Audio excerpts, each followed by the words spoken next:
Bu joyga tushish inson uchun kosmosga chiqishdan ham xavfliroq. Yer yuzida shunday joy borki, u nafaqat insonni, balki eng kuchli texnikani ham sinovdan o'tkazadi. Bu joy Mariana botig'i.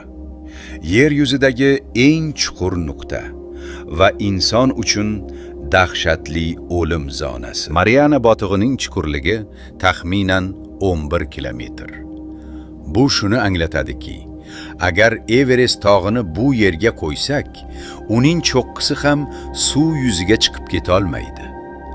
Bu tubda quyosh nuri mutlaqo yo'q.